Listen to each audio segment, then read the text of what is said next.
Hello बच्चों, क्या हाल चाल है। आज बच्चों हम इसके आगे क्रम में बढ़ते हैं। जैसा कि यहाँ पे दिख रहा है यूनिफॉर्म सर्कुलर मोशन। क्या पढ़ेंगे आज बच्चों हम पढ़ेंगे बच्चों यूनिफॉर्म सर्कुलर मोशन। यहाँ पर जो देखिए फिगर से बन रहा है, तो इस तरह जब कोई पार्टिकल्स मूव करेगा, यूनिफॉर्म वेलोसिटी की बात हो रही है, तो यूनिफॉर्म का मतलब हो रहा है कि सर्कुलर मोशन में पूरे में यूनिफॉर्म रहेगा। यूनिफॉर्म मतलब नियत एकदम से रहेगा। इसी नियत में हम क्या देखेंगे बच्चों कि डायरेक्शन तो बार बार चेंज होगा, लेकिन वेलोसिटी सेम रहेगी। उसी तरह यूनिफॉर्म वेलोसिटी की बात आज हम बच्चों यहाँ पर करेंगे। तो प्यारे बच्चों, यहाँ पर देखिए जो फिगर बना हुआ है, इसके कुछ टॉपिक्स है, उसको ध्यान से समझिए। यहाँ पर जो हम बच्चों लिखा गया देखिए, यहाँ पर मान लेते हैं ये हमारा रिफरेंस लाइन है, इसको हम बोलेंगे रिफरेंस वेक्टर। वेक्टर का नाम यहाँ पर हम दे देते हैं। तो रिफरेंस लाइन से अगर हम थीटा एंगल यहाँ पर चले जाते हैं, तब ये हमारा क्या बन जाएगा, रेफरेंस पोजीशन। यानी इस वेक्टर की पोजीशन घूमकर एंगल से यहां पहुंच जाता है, तो उसको हम बोलेंगे कि पोजीशन, एंगुलर पोजीशन। क्या बोलेंगे बच्चों, एंगुलर पोजीशन। इसमें देखिए एंगुलर पोजीशन क्या होता है, the angle made by the radius. यानी ये जो रेडियस का जो एंगल जो बनाता है radius vector with given line, reference line, जो रिफरेंस लाइन से जो दिया जाता है, इज कॉल्ड एंगुलर पोजीशन। क्या कहा जाता है बच्चों, उसको एंगुलर पोजीशन कहा जाता है।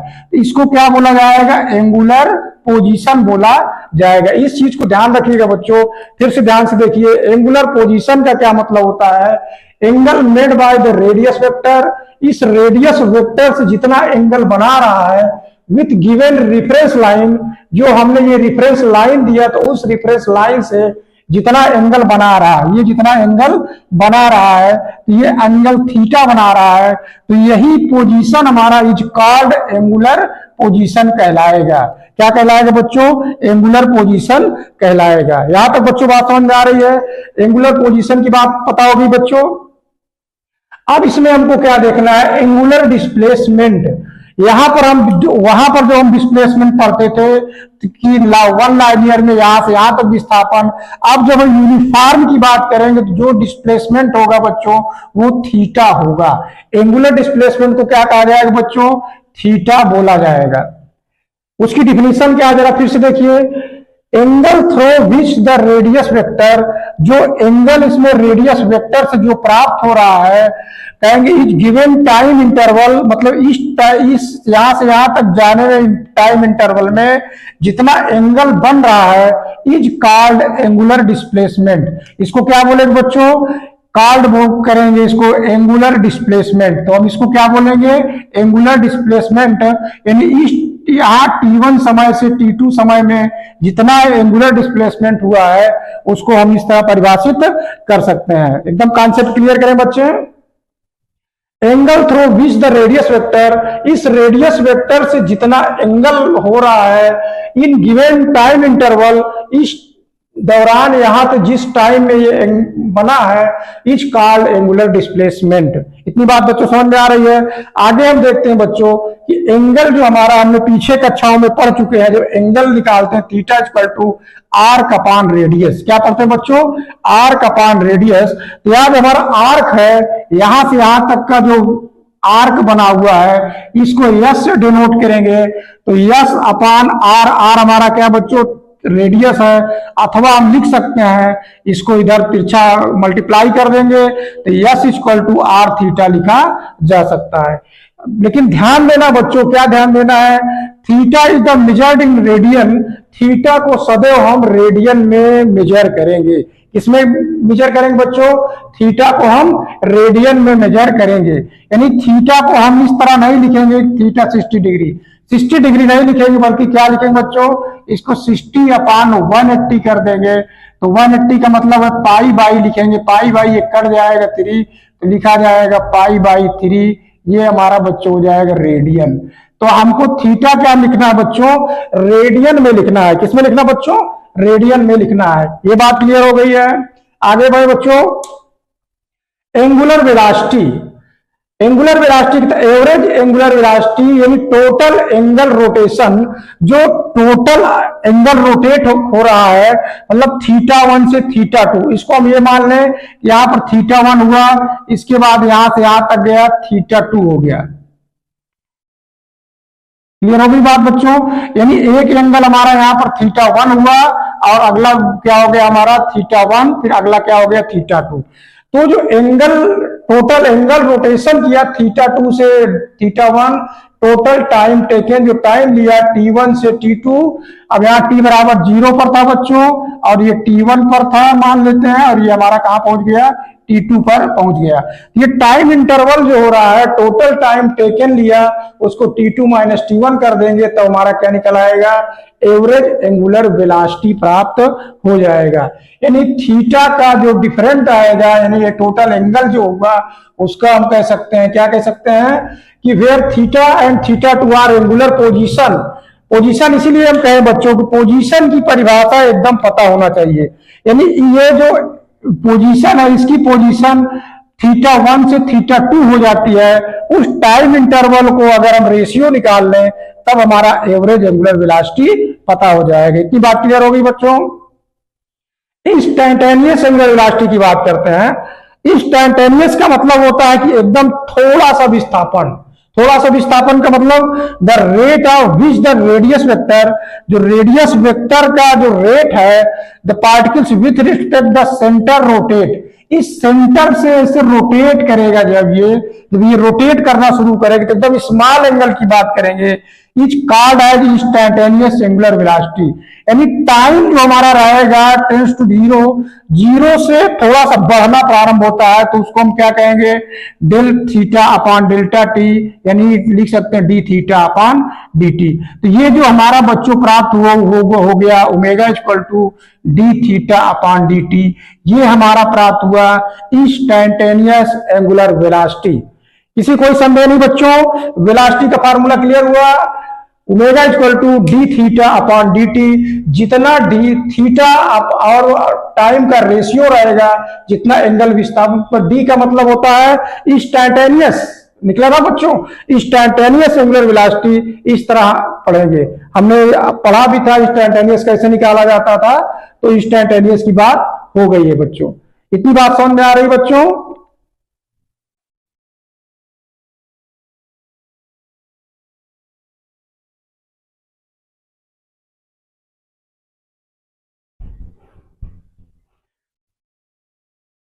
बच्चों देखिए इसके बाद if a body make a rotation T time में, इसको हम ये मानते हैं बच्चों, अब ये फुल रोटेशन करे, क्या करे बच्चों, ये फुल रोटेशन करे, इसकी बात हम बच्चों करेंगे। तो फुल रोटेशन का मतलब है कि ये अब बॉडी इस तरह ना रहकर अब बॉडी क्या करेगी बच्चों, पूरा घूमना प्रारंभ हो जाए।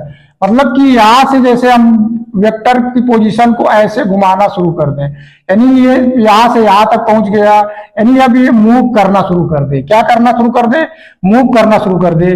तो देखिए if a body in rotation, अगर पूरा चक्कर ये घूम जाए, यानी एन रोटेशन का मतलब एन टाइम्स घूमे, एन टाइम एक चक्कर घूमा तो इसी तरह एन चक्कर ये घूमेगा। एन चक्कर घूमने में बच्चों क्या होता है, देन एंगुलर वेलोसिटी रेडियन पर सेकेंड। क्या बोलेंगे बच्चों उसको, एंगुलर वेलोसिटी को क्या बोलेंगे, पर सेकेंड है, ओमेगा बराबर 2 पाई एन। 2 पाई एन का मतलब क्या बच्चों, फिर से ध्यान देखिए, यहां से यहां तक हमारा जो एंगल बनेगा पाई बनेगा, और यहां से यहां तक जो एंगल बनेगा फिर पाई बनेगा। तो टोटल जो पूरा डिस्प्लेसमेंट हुआ बच्चों वो कितना हो जाएगा, 2 पाई हो जाएगा। अब पर सेकेंड यानी 2 पाई अपॉन टी। क्लियर हो गई बच्चों? ये एक वन रोटेशन का है। अगर एन रोटेशन की बात कर देंगे तो एन रोटेशन की जब बात करेंगे बच्चों तो एनथ रोटेशन का क्या हो जाएगा, nth रोटेशन का 2 पाई एन अपॉन टी इतना हो जाएगा। किसी कोई संदेह नहीं बच्चों? यानी एक रोटेशन में 2 पाई अपॉन टी प्राप्त होगी इसकी वेलोसिटी, और nth में देखेंगे 2 पाई एन अपॉन टी प्राप्त हो जाएगा। इतनी बात समझ आ रही बच्चों? तो हम इसको इस तरह लिख सकते हैं। तो बॉडी अगर किसी एन रोटेशन में जा रही है टी सेकेंड में, यानी तब इसमें एंगुलर वेलोसिटी रेडियन पर सेकंड में हम लिख सकते हैं ओमेगा इक्वल टू 2πn/t। इतनी बात बच्चों समझ में आ रही है। अगर अगले हम क्रम में बात करते हैं, अगर पीरियड ऑफ वन रोटेशन, जैसे वन रोटेशन की बात करेंगे तो n की वैल्यू हम 1 रख देंगे, n की वैल्यू कितना रख देंगे, एक रोटेशन रखेंगे तो 1/t। पिछली कक्षाओं में हम पढ़ चुके हैं बच्चों, f को क्या लिखा जा सकता है, 1/t लिखा जा सकता है। क्या लिखा जा सकता है, 1/t लिखा जा सकता है। अब तब इसको हम ओमेगा को लिख सकते हैं बच्चों 2πf, ऐसे लिख सकते हैं। यानी अब rotation and frequency uniform circular motion की बात करेंगे तो ओमेगा इक्वल टू 2πf लिख सकते हैं। एफ यहां पर क्या है, एफ इधर फ्रीक्वेंसी है, 2π हमारा डिस्प्लेसमेंट है, 2π क्या हमारा डिस्प्लेसमेंट है। An object move in a circular path with constant speed, अगर ये किसी सर्कुलर पाथ पे मूव कर रहा है एक कांस्टेंट स्पीड पर, देन हम कह सकते हैं ये motion is known as uniform circular motion. Uniform circular motion की परिभाषा क्या होगी बच्चों, फिर से ध्यान से देखिए। कोई ऑब्जेक्ट, जैसे if an object move in circular path, किसी सर्कुलर पाथ में घूम रहा है एक कांस्टेंट स्पीड से, यानी ये जो हमारी इसकी स्पीड है, इसकी स्पीड ऐसे घूम रही है v एक कांस्टेंट स्पीड से घूम रहा है, यहां पर आ गया v कांस्टेंट स्पीड से, यहां आ गया v कांस्टेंट स्पीड से, देन कहेंगे it's motion is known as uniform circular motion in a plane. Plane का मतलब क्या हो रहा है बच्चों, ये x में भी जा रहा है और y में। ये हमारा ब्लैक व्हाइट बोर्ड क्या है, प्लेन है, यानी एक प्लेन में जा रहा है, तब इसको हम इन ए प्लेन कह सकते हैं।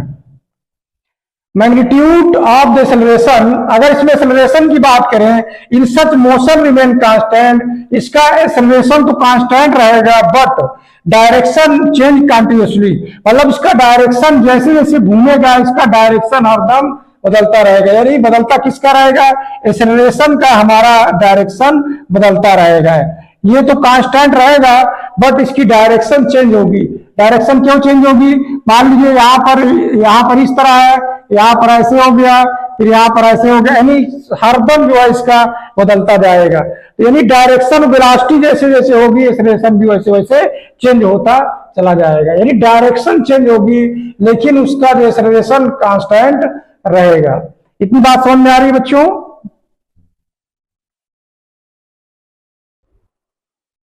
आगे बढ़ते हैं बच्चों, यहां पर अब हम देखेंगे कि कोई हमारा P1 P2 दो पार्टिकल्स ले लेते हैं, P1 से चलते चलते यहां पर आता है और जो डिस्प्लेसमेंट एंगल है वो थीटा होता है। कितना होता है, थीटा। उसी बात को यहां पर लिखें बच्चों, let a particles from P1 at time t, P1 हम मान लेते हैं हमारा टाइम t पर है और T1 टाइम पर है, और दूसरा बच्चों यहाँ पर P2 है T2 टाइम पर है, P2 हमारा T2 टाइम पर है। दोनों को हम अलग अलग मान लेते हैं and it's the position vector from centre of the circle of the track, यानी इस जो ट्रैक के सर्किल में दिया है बच्चों उस पे हम बात करेंगे। एंड एंगल और थीटा कोण बनाता है, कितना बनाता है बच्चों, थीटा कोण बनाता है। अब इसमें हम क्या समझेंगे बच्चों, अगर हम मान लेते हैं v1 and v2 are linear velocity, particle at p1 p2, अगर इसकी लाइनियर वेलोसिटी हम मान लेते हैं तो हम कह सकते हैं मैग्नीट्यूड R1 R2, इसका जो मैग्नीट्यूड R1 R2 का जो मैग्नीट्यूड होगा बच्चों, मैग्नीट्यूड दोनों का सेम होगा सर्कुलर मोशन में। किसमें होगा बच्चों, सर्कुलर मोशन में इसका मैग्नीट्यूड नहीं बदलेगा। क्यों नहीं बदलेगा, क्योंकि अगर एक सर्किल में वो इस तरह कर रहा है तो उसका मैग्नीट्यूड जहां भी रहेगा यहां से ये दोनों सेम रहेगा। ये R1 है, ये भी R1 R2 है, इसको हम कह सकते हैं R1 बराबर R2 है। अगर ये सर्कुलर मोशन में घूम रहा है तब। उसी तरह यूनिफॉर्म अगर सर्कुलर मोशन में है तब हम V1 को कह सकते हैं दोनों का मैग्नीट्यूड V2 के बराबर हो जाएगा, इसको हम बराबर V के मान लेते हैं। क्लियर हो गई बात बच्चों, यानी इसका मैग्नीट्यूड सेम रहेगा V के अगर यूनिफॉर्म सर्कुलर मोशन है तब। जब यूनिफॉर्म सर्कुलर मोशन रहेगा तभी V1 V2 का मैग्नीट्यूड बराबर आएगा, अन्यथा नहीं आएगा। इस कॉन्सेप्ट को जरूर ध्यान रखना बच्चों, V1 V2 कब सेम होगा मैग्नीट्यूड? जब वो यूनिफॉर्म सर्कुलर मोशन होगा। जब वो यूनिफॉर्म सर्कुलर मोशन होगा तभी वो उसको हम कह सकते हैं V1 का मैग्नीट्यूड V2 का मैग्नीट्यूड सेम होगा। इतनी बात समझ में आ रही बच्चों? आगे बढ़ते हैं। अगर P1 P2 हम R की बात करें, इस R की बात करें तो बच्चों क्या लिख सकते हैं हम पीछे पढ़े थे कि S बराबर R थीटा होता, तो इसको हम लोग पढ़े थे बच्चों। तो इस यश को हम क्या लिख सकते हैं बच्चों? P1 P2 बराबर लिख सकते हैं R इंटू थीटा। इतनी बात समझ में आ रही है? और हम इसको क्या लिख सकते हैं? P1 P2 इक्वल टू लिख सकते हैं, अगर वेलोसिटी को हम अगर टाइम से भाग कर दें, इसको समझिए बच्चों, क्योंकि वेलोसिटी का जो सूत्र होता है हम इसका करेंगे मीटर पर सेकेंड, टाइम का सेकेंड तो कट कट के क्या आएगा? मीटर आ जाएगा। यानी आर्क जो हमारा रहेगा सेम मैग्नीट्यूड में, सेम यूनिट में आ रहा है, तो यूनिट से ये देखिए एकदम सेम है। इसको हम P1 P2 को V इंटू टी भी लिख सकते हैं, क्योंकि V का लिखेंगे मीटर पर सेकेंड और टाइम का लिखेंगे सेकेंड। दोनों को अगर V इंटू टी हम लिख देंगे तो आ जाएगा डिस्प्लेसमेंट आ जाएगा। क्या आ जाएगा बच्चों? डिस्प्लेसमेंट आ जाएगा। तो यही डिस्प्लेसमेंट को हम इस तरह लिख सकते हैं। क्लियर हो गई बात बच्चों? अब यहां पर हम लिख सकते हैं R into theta equal to लिख सकते हैं V इंटू टी। इतनी बात क्लियर हो गई है? अब इसको हम अगर इधर कर लें तो V upon R equal to लिखा जा सकता है थीटा अपान टी। अभी हमने पढ़ा था कि थीटा अपान टी को क्या लिखा जा सकता है? ओमेगा। तो V इक्वल टू क्या लिखा जा सकता है?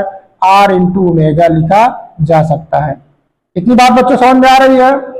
अगर हम इसका रिवोल्यूशन की बात करें, टाइम पीरियड निकालेंगे बच्चों, तो टाइम जो होगा पूरा जितना चलेगा एक चक्कर में, तो 2 पाई R लिखेंगे बच्चों अपान V लिखेंगे। इतना लिखेंगे बच्चों। अब यहां पर देखिए V बराबर हमको पता है, तो यहां मान बैठा देंगे, तो 2 पाई R अपान V का मान कितना बच्चों? R omega. R into omega, R cut जाएगा तो आ जाएगा 2 पाई अपान ओमेगा। यानी जो टाइम रिवोल्यूशन का होगा T बराबर 2 पाई अपान ओमेगा प्राप्त हो जाएगा। यहां पर हमने बच्चों दो चीज प्राप्त किया, V बराबर R ओमेगा और T बराबर 2 पाई अपान ओमेगा। हमने दो कॉन्सेप्ट यहां पर प्राप्त किया। बच्चों यहां तक बात समझ में आ गई? जो हम बात किए वो क्लियर से समझना, पॉज करके इसको सब लिख लेना, नोट्स बना लेना, इसके बाद बार बार रिवीजन करना, आपको पता हो जाएगा क्या क्या है। इस P1 P2 को फिर से ध्यान रखना, ये जो हमने लिखा है इसको यूनिट से हमने काट के देखा कि अगर हम यहाँ पर V इंटू टी को डिस्प्लेसमेंट कह सकते हैं, तो ये P1 P2 डिस्प्लेसमेंट है, तो V इंटू टी लिख दिया है, यानी R थीटा को हम VT लिख सकते हैं। इतनी बात समझ में आ रही बच्चों?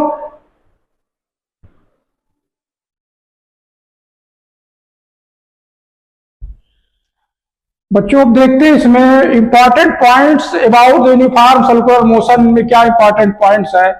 ये सर्कुलर मोशन कर रहा है, जो सेंटर की ओर लगेगा बच्चों उसको एफसी बोलेंगे, जो टेंजेंशियल फोर्स लगेगा उसको एफटी बोलेंगे। तो वेक्टरली अगर हम देखें लाइनियर वेलोसिटी का, तो वेक्टर वी को लिखा जाएगा equal to vector r cross लिखा जाएगा ओमेगा, क्रॉस लिखा जाएगा बच्चों। तो वेक्टर में हम इस तरह इसको लिख सकते हैं, v equal to r cross omega. इतनी बात क्लियर हुई बच्चों? अगर हम एफ टी टेंजेंशियल की बात करें, टेंजेंशियल ये फोर्स हमारा जीरो रहेगा। अगर ये फोर्स जीरो नहीं होगा तो जैसे हम कोई सर्कुलर मोशन कर रहा है तो भाग जाएगा बाहर।